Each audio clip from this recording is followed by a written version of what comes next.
Hey, it's Josh Vigar from Android Authority. What's going on, everybody? And every photo and video that you're seeing in this camera shootout was taken on the cameras of the Nexus 6. So I hope you guys have been enjoying the full Nexus 6 review that I put out, and I did want to have a camera shootout ready for you guys once that review was put out, but then I realized a lot of the photos that I wanted to show you were already in the review. So I went ahead and took a few more, and I wanted to present them to you. Right now I'm showing you the front-facing camera so you can see what the quality is like on there. The color isn't quite as good on the front-facing camera as it is on the rear, but then again, neither are the pictures. So here we are with the pictures of the rear-facing camera on the Nexus 6 in a bunch of different situations with 100 crops so you can see how much detail was captured in those particular situations. There was an indoor shot right there using incandescent lighting, but here's an outdoor shot of a kid's fire truck, and you can see that even though there's a little bit of a lens flare from the sun, the detail was captured quite nicely. What I really love about the Nexus 6 camera is the fact that its color is actually really nice, as you can see in the sunflower. Basically what it will do is up the saturation a little bit for a bit of a punchier photo, but not so much that it is truly inaccurate when compared to the original scene. But as far as clarity goes, there's a real sharp and very detailed shot here, especially when I focused on the middle of my glass. The focal point that you have will have a lot of detail. Let's talk about the colors again as I show you a portrait of a couple of my best friends meeting the TV star Randall Park, and you'll see that the skin tones actually look quite nice. That somewhat higher level of saturation really helps here.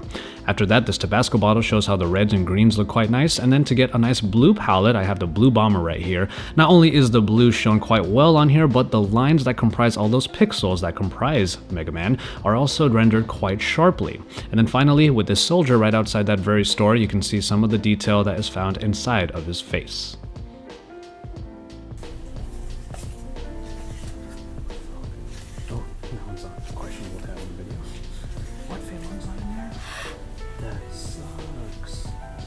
In low-light situations, the camera performance does seem to taper off, which might have been expected already. There will be a lot more noise and grain in these photos, but I will admit that the Nexus 6 was able to at least get some shots, whereas other cameras just really can't do the job. In lower light situations, you might want to use the flash as well, but unfortunately, it's not the best companion. Despite a good focal point here on this particular photo, I wanted to use the flash to lighten it up, but because the flash is wrapped around the optics, it really only just illuminates and kind of floods the subject that is closest to it.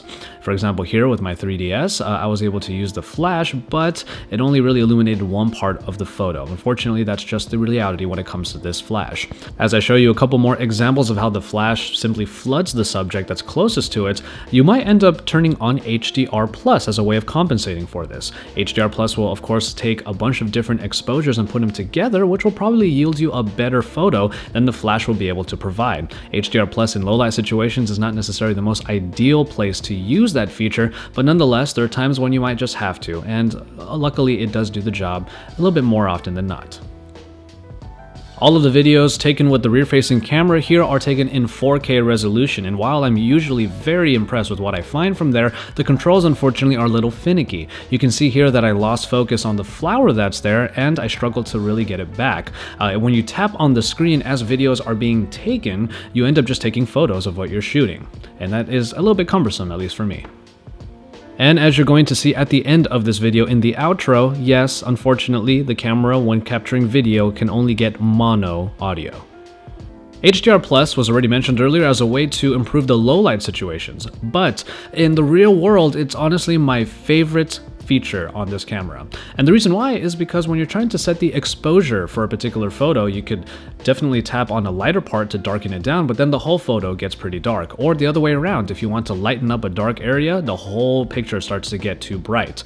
This is a great example right here, where on the left side we just had a big blown out area, but when I turned on HDR+, it got all of the various exposures and put it together so that everything looked more realistic. That way you didn't have highlights or too dark shadows. It's honestly a great implementation of HDR+, and it doesn't take too long to process these photos.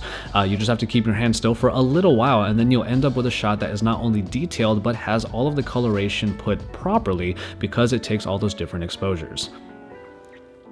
And finally, a couple of panoramas to end this video. The stitching problem still comes back here. If you have a subject that just moves around too much, you'll see that they're cut out of that particular area. This is a problem you'll also get in the various modes found in the photosphere, which is precisely the reason why I don't use either of the photosphere and panorama that often at all.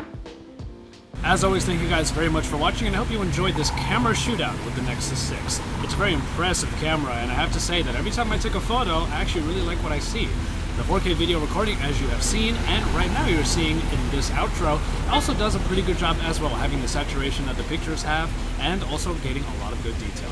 Keep it tuned to Android Authority, and don't forget to check out my Nexus 6 review, which you can see in the link right over on the side over there. Drop us some likes to our videos and subscribe to our channel if you haven't already, because AndroidAuthority.com is your source for all things Android.